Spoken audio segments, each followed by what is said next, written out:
Hello dear students, welcome back to Kataria pharmacy. तो बच्चों, आज हम एक नई सीरीज स्टार्ट करने जा रहे हैं। इस सीरीज में हम बी फार्मा फर्स्ट सेमेस्टर के सभी सब्जेक्ट के यूनिट वाइज हम वन शॉट लेक्चर्स लेके आने वाले हैं।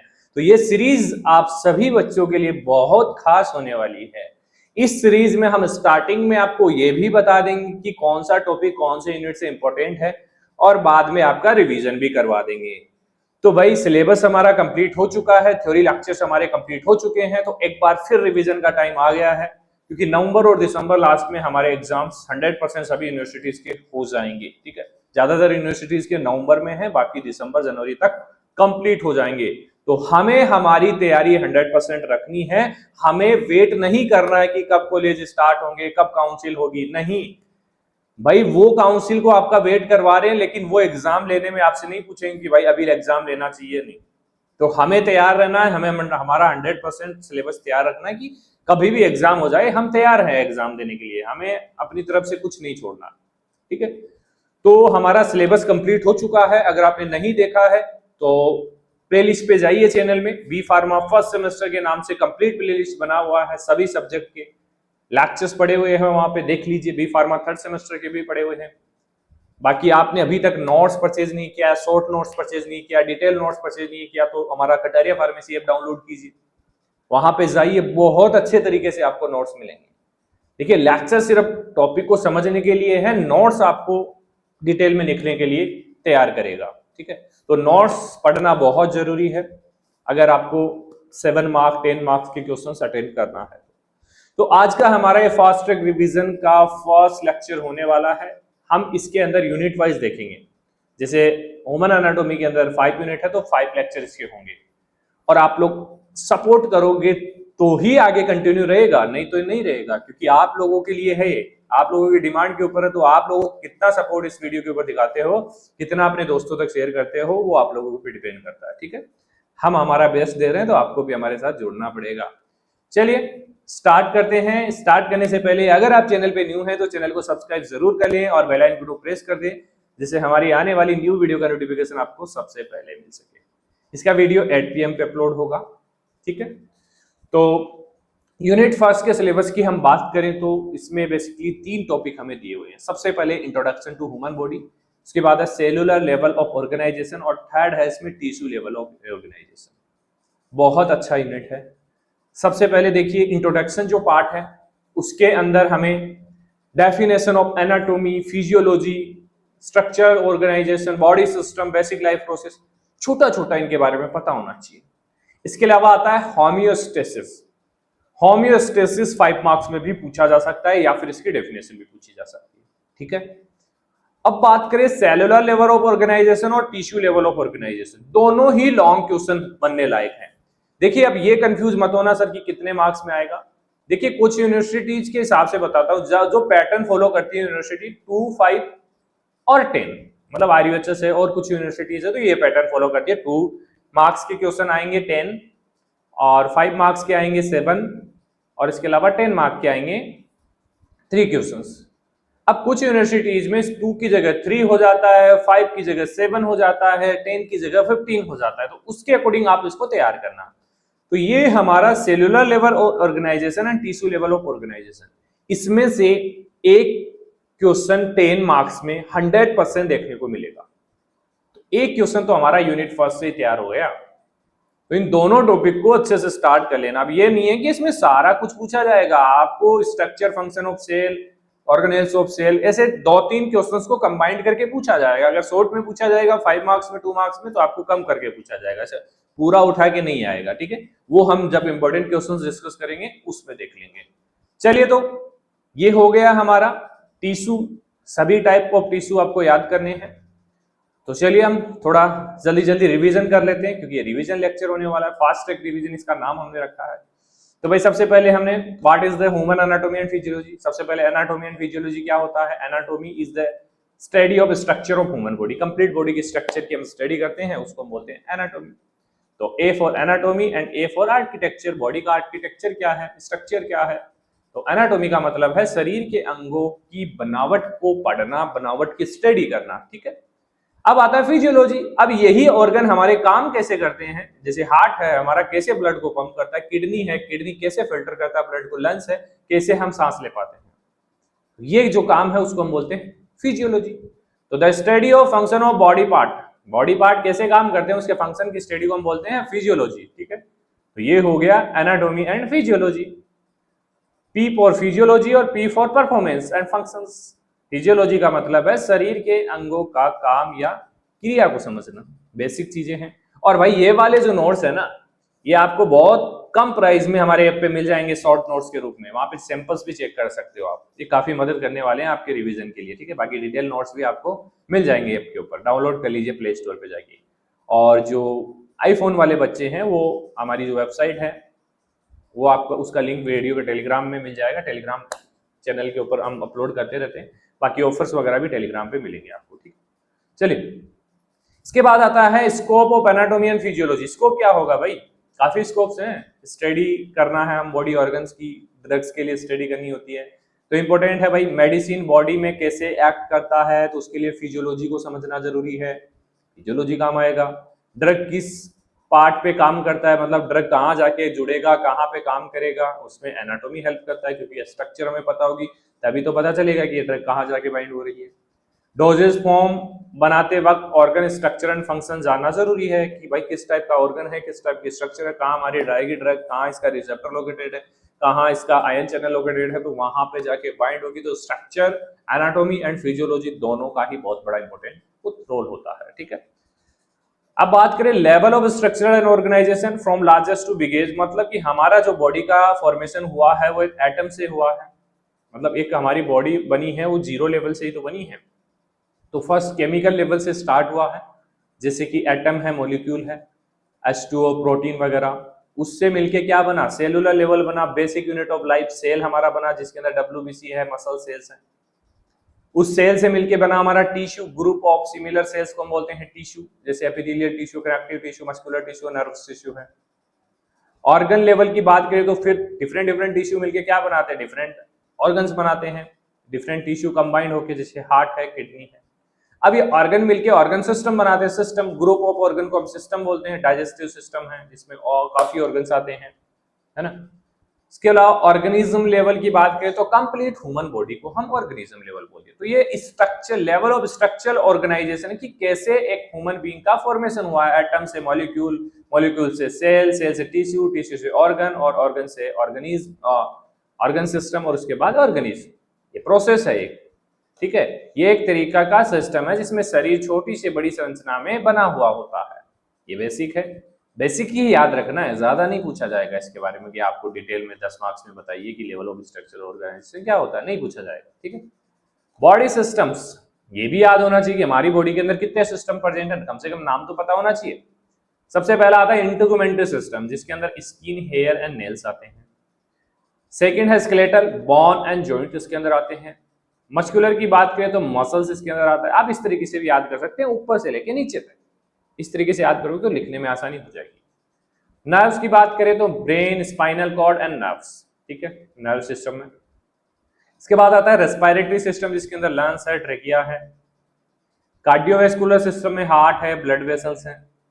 डाइजेस्टिव सिस्टम हमारा स्टोमक है, इंटेस्टाइन है इसके अंदर। एंडोक्राइन की बात करें तो ग्लैंड्स है, जैसे पिट्यूटरी है, थायराइड ग्लैंड है, और भी काफी ग्लैंड इसके अंदर आती है। यूरिनरी में किडनी है, ब्लैडर है। रिप्रोडक्टिव में मेल एंड फीमेल ऑर्गन्स आएंगे, male reproductive system, female reproductive system. Lymphatic system है, लिम्फ नोड एंड स्प्लीन। अब कुछ जगह पे 12 सिस्टम भी बता रहे हो। 12 कैसे बताते हैं, मेल रिप्रोडक्टिव को अलग कर दिया, फीमेल रिप्रोडक्टिव को अलग कर दिया। ठीक है, यहाँ पे आपको आई थिंक 12 सिस्टम दिखाई दे रहे होंगे। डाइजेस्टिव है, मस्कुलर, इंटेगुमेंटरी है, लिम्फेटिक है, एंडोक्राइन है, नर्व्स है, स्केलेटल है। लेकिन देखिए मेल रिप्रोडक्टिव और फीमेल रिप्रोडक्टिव, ये डबल हो गया ना, रेस्पिरेटरी है, यूरिनरी है, सर्कुलेटरी है। तो इस तरीके से 12 भी हो सकते हैं, और 11 तो हमारे है ही। ठीक है, 11 से कम नहीं होंगे। तो ये बॉडी सिस्टम्स हो गए। अब बात करते हैं basic life process. Basic life process क्या होता है कि हमारी बॉडी दैनिक दिनचर्या में क्या क्या करती है, मेटाबॉलिज्म करती है, डाइजेशन करती है, रिप्रोडक्शन करती है, यही तो चीजें आएंगी इसके अंदर। तो ये टेबल है सिंपल सी। सबसे पहले मेटाबॉलिज्म जरूरी है हमारी लाइफ के लिए, all chemical reaction in body, जो डाइजेस्ट करेगी, मेटाबोलाइज करेगी, जीव रसायन क्रियाएं इसको हम बोलते हैं। रेस्पॉन्सिव नेम, हमारी बॉडी रेस्पॉन्स करती है, react to change stimuli, temperature के अकॉर्डिंग, है ना, कंडीशंस के अकॉर्डिंग हमारी बॉडी चेंज होती है। टेम्परेचर के अकॉर्डिंग कैसे, जैसे ठंड होती है बाहर, हमारी बॉडी में सिवरिंग होती है जिससे हीट जनरेट होता है। जब गर्मी होती है तो स्वेट आता है तो वो कूलिंग प्रोवाइड करता है। उस तरीके से प्रतिक्रियाएं देना, ठीक है। मूवमेंट्स करती है, मोशन ऑफ ऑल बॉडी और पार्ट्स, चलना, चलते हैं ना। ग्रोथ भी करती है हमारी बॉडी, ऑर्गन्स ग्रोथ करते हैं। Increase in size of cell and number, cell भी बढ़ती हैं, खत्म भी होती हैं, वृद्धि होती है। Differentiation, change in cell to specialise form, cells divide भी होती हैं, डिफरेंशिएशन भी होता है, स्पेशल सेल्स में भी कन्वर्ट होती हैं, विशेष रूप में बदलाव। रिप्रोडक्शन भी होता है, फार्मिंग न्यू सेल और ऑर्गेनिज्म, ये भी होता है। ये डेली लाइफ के कुछ प्रोसेस है, बेसिक प्रोसेस, ठीक है, ये आपको पता होनी चाहिए।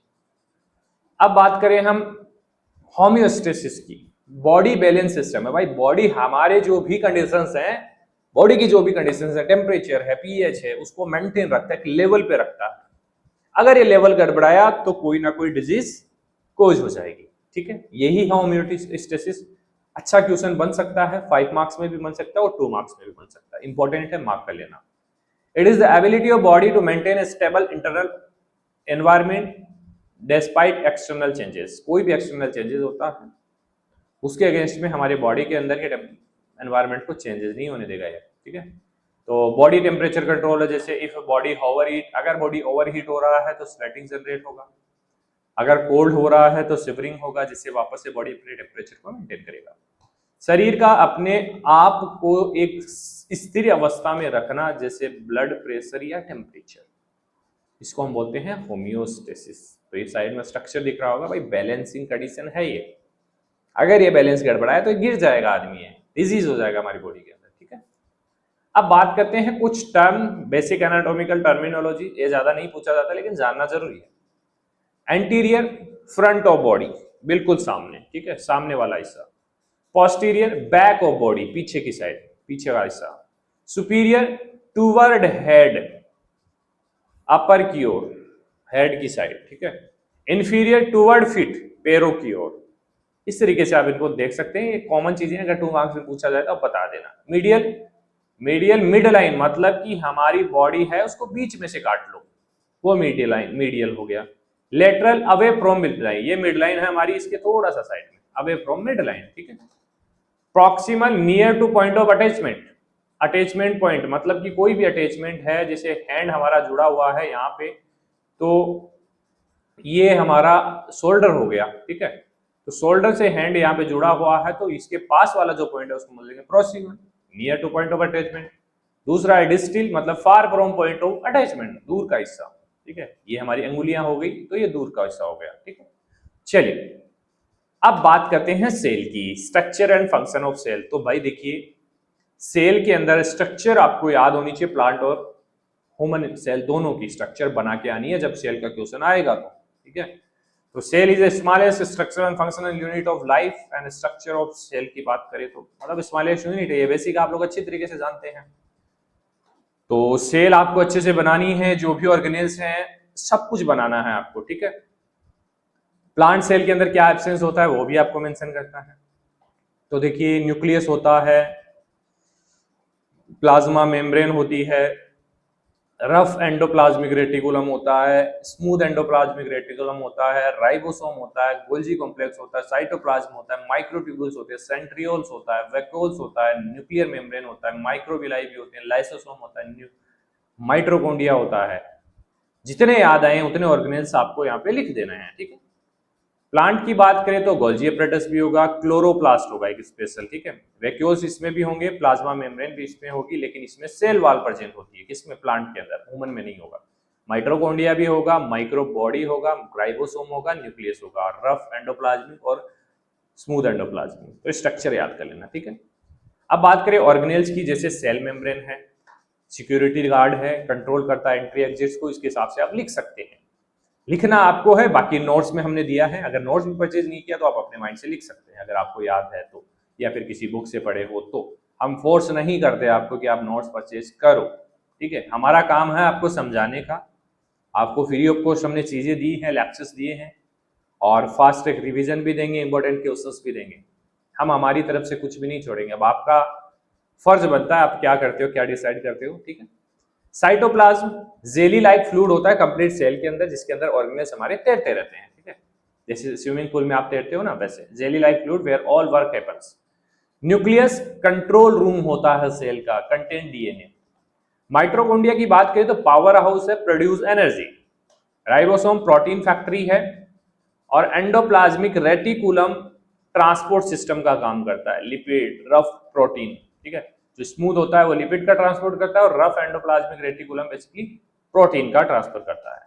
आगे आता है गोल्जी बॉडी, ये पैकेजिंग एंड शिपिंग करता है, प्रोटीन की पैक करता है और शिप करता है उसको, ठीक है, पोस्ट ऑफिस का काम करता है। लाइसोसोम हमारा डाइजेशन एंड वेस्ट को रिमूव करने के लिए काम में आता है, ठीक है। सेल का डस्टबिन भी हमको बोल सकते हैं इसको, कब्रिस्तान जिसको बोलते हैं, ठीक है।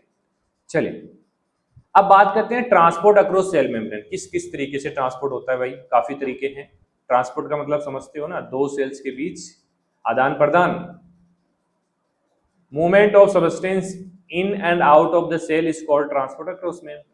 ये सारी चीजें समझाई हुई है बेटा, आपको रिवीजन करवा रहा हूं मैं तो, ठीक है। तो ये बेसिक है, जैसे पैसिव ट्रांसपोर्ट है, डिफ्यूजन है, ऑस्मोसिस है, फेसिकुलेटेड, ठीक है। पैसिव जो होता है उसके अंदर कोई भी एनर्जी की रिक्वायरमेंट नहीं पड़ती है। जैसे एग्जांपल मैंने बताया था आपको कि ढलान की साइड साइकिल चलाते टाइम कोई भी एनर्जी की रिक्वायरमेंट नहीं पड़ती है, तो उसको हम पैसिव ट्रांसपोर्ट बोलते हैं। तो यहाँ पे एनर्जी रिक्वायरमेंट नहीं होगी, फिर एंट्री होगी। अब आता है diffusion. Diffusion high to low concentration, high concentration से लो कंसंट्रेशन में आएगा, मतलब परफ्यूम स्मॉल स्प्रेडिंग। जैसे हमारे ऊपर वाले टैंक से नल में पानी आता है तो कोई मोटर की जरूरत पड़ती है क्या? नहीं पड़ती है, ठीक है।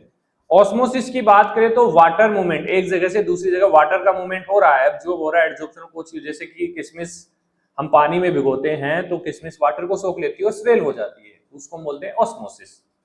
इसके बाद आता है facilitated diffusion with help of protein. ये किसकी मदद से होता है? प्रोटीन की मदद से। VIP entry with ID card, protein लेके आता है, प्रोटीन इसकी वीआईपी एंट्री करवाता है, ठीक है। इसके बाद आता है एक्टिव ट्रांसपोर्ट। एक्टिव ट्रांसपोर्ट में एटीपी की जरूरत पड़ती है, एनर्जी की जरूरत पड़ती है। मतलब भाई नीचे से ढलान में ऊपर की साइड चढ़ेंगे तो एनर्जी चाहिए, ठीक है, गाड़ी बंद करने से नहीं चढ़ पाएंगे, तो pad energy, best energy, petrol चाहिए। Endocytosis, cell eat, endocytosis cell खा जाता है, ऐसे ऐसे कैच कर लेता है। Exocytosis cell through out, cell छोड़ देता है, बाहर की ओर से फेंक देता है, ले लो भाई, ठीक है, हार्मोन रिलीज करता है जैसे। और एंडोसाइटोसिस में सेल ईटिंग बैक्टीरिया। तो ये बेसिक ट्रांसपोर्ट होते हैं सेल, और ये भी अच्छा क्वेश्चन बन सकता है। अगर 10 मार्क्स में सेल नहीं पूछा जाए तो उसको निकाल के 5 मार्क्स में पूछा जा सकता है, ठीक है। इसके बाद आता है सेल डिवीजन। देखिए सेल पूरा पढ़ना है आपको, इसमें से बीच में से भी क्वेश्चन आ सकते हैं। Cell division, division in the process by which the cell divided into 2 और मोर टुगेदर सेल्स। एक सेल 2 या मोर टुगेदर सेल्स में कन्वर्ट होता है तो उसको हम सेल डिवीजन बोलते हैं। दो टाइप का होता है, mitosis and meiosis. Mitosis basically growth and repair करता है, ठीक है, उसमें 1 सेल से 2 cell identical cell diploid cells बनते हैं। और मियोसिस बेसिकली रिप्रोडक्शन में हेल्प करता है, ठीक है, समझ रहे हो ना आप लोग। हमारी बॉडी की जो ग्रोथ हो रही है वो मियोसिस, माइटोसिस की वजह से हो रही है, और जो रिप्रोडक्शन हो रहा है वो मियोसिस की वजह से, क्योंकि मियोसिस में 1 सेल से 4 डिफरेंट सेल्स बनती है, उनको हैप्लॉइड सेल्स भी हम बोलते हैं, ठीक है। चलिए अब बात करते हैं माइटोसिस। माइटोसिस 5 फेजेस में होता है। फर्स्ट होता है इंटरफेज, सेल प्रिपेयर होगा, तैयार होगा डिवीजन के लिए। सेकेंड है पी प्रोफेज, क्रोमोसोम अपीयर होगा, आपको यहाँ पे दिख रहा होगा, ठीक है। मेटाफेज होगा, अलाइन इन सेंटर, जो क्रोमोसोम है सेंटर्स में अलाइन होंगे। उसके बाद एनाफेज होगा, सेपरेट टू पोल सेपरेट हो जाएंगे दोनों साइड। उसके बाद होगा telophase, 2 nuclei form, 2 nuclei form होंगे और उसके बाद हमारी सेल बन जाएगी। और नीचे है मियोसिस। मियोसिस में क्या होता है? Prophase first, metaphase first, anaphase, telophase. उसके बाद प्रोफेज सेकंड स्टार्ट होगा, दोबारा से होगा, ठीक है। उसके बाद मेटाफेज सेकंड होगा और एनाफेज सेकंड होगा, लास्ट में टीलोफेज होगा। और यहां से हमारी 4 सेल बनेगी, ठीक है। और हमारे माइटोसिस के अंदर ओनली 2 सेल्स फॉर्म होंगी, ठीक है। चलिए ये डायग्राम्स आपको बना के आने हैं।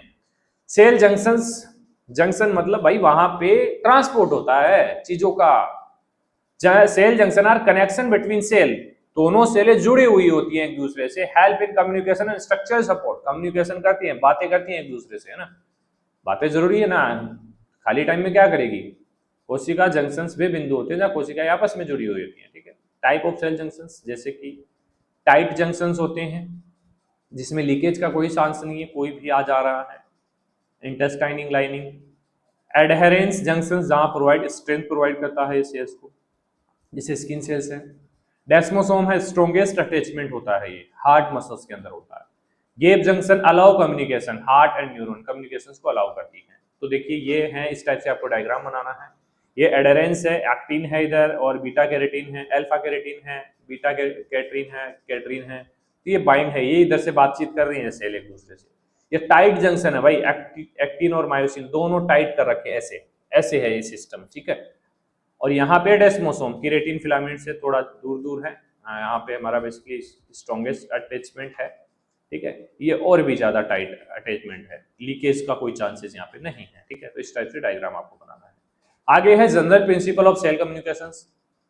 कैसे कम्युनिकेशन करती है भाई, cell communication in the process by which cell detect and respond to signal in their environment. मतलब cell are like people in a society, एक दूसरे से बात ना करे तो दिक्कत हो जाएगी भाई, है ना। उस तरीके से सेल डिटेक्ट करती है, रेस्पॉन्ड करती है सिग्नल इन एनवायरनमेंट या फिर दूसरी सेल का, नहीं तो दिक्कत हो जाएगी, लड़ाई हो जाएगी, बात नहीं सुनेगी तो।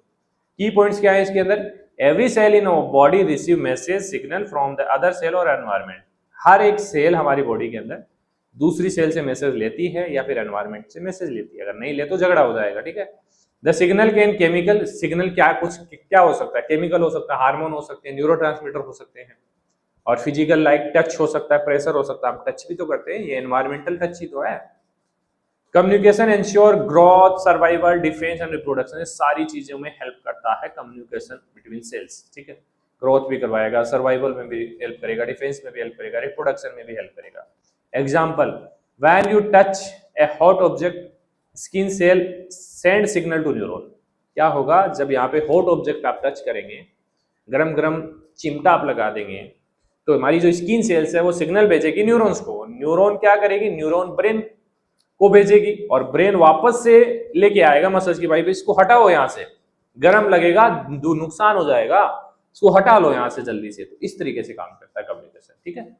आगे है देखिए इसमें इंट्रासेल्युलर सिग्नलिंग, सेल के अंदर signalling pathway activation bye extra cellular signal molecule. मान लीजिए ये सेल है, बाहर से कोई भी आया वो इसको एक्टिव कर रहा है ना, एक्टिव कर रहा है। Extracellular signal bind to receptor, cells के ऊपर रिसेप्टर्स होंगे, वहां से एक्स्ट्रा सेलुलर बाइंड होगा और इसको एक्टिव करेगा कि भाई कोई आ रहा है, मेहमान आ रहा है, ठीक है। Bind to receptor on the cell surface और इनसाइड द सेल।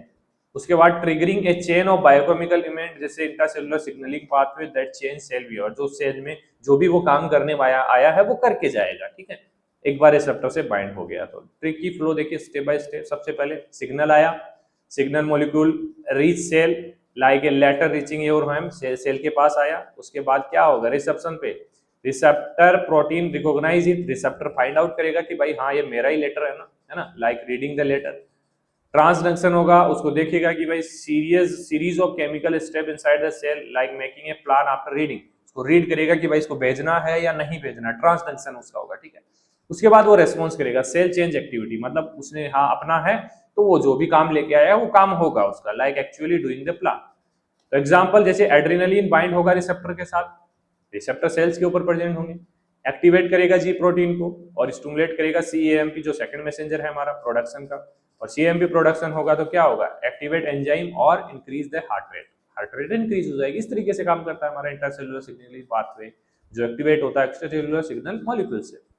चलिए form of intracellular signalling, 4 forms है बेसिकली। ऑटोक्राइन्स, इसमें सेल टारगेट स्टेप, मतलब सेल अपने आप को ही टारगेट करती है इसमें, ठीक है, अपने आप को ही मैसेज भेजती है।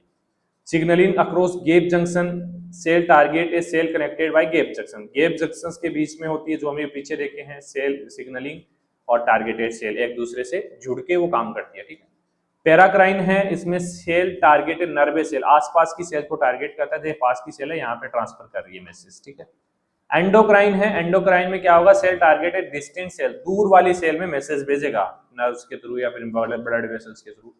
सिग्नलिंग सेल ब्लड स्ट्रीम के थ्रू मैसेज भेजेगी टारगेट सेल की कहाँ पे भेजना है, ठीक है। तो ये कुछ फॉर्म्स है इंट्रासेलुलर सिग्नलिंग का, इस तरीके से आप रिप्रेजेंट कर सकते हैं, अच्छे मार्क्स आपको मिलेंगे, ठीक है। अब बात करते हैं टिश्यू लेवल ऑफ ऑर्गेनाइजेशन की। तो भाई टिश्यू, डिफरेंट डिफरेंट सेल्स मिलकर हमारे टिश्यू बनाते हैं।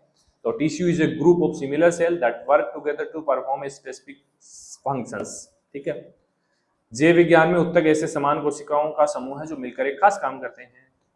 थिंक ऑफ योर स्कूल, जैसे स्टूडेंट सेल हैं और डिफरेंट डिफरेंट स्टूडेंट मिलके एक क्लास बनाते हैं जिसको हम टिश्यू बोलते हैं, ठीक है। एक क्लास के अंदर काफी स्टूडेंट्स बैठे होते हैं, उनको सेल मान लेंगे और पूरी क्लास को हम टिश्यू बोल देंगे, ठीक है। चलिए, क्लासिफिकेशन ऑफ टिश्यू।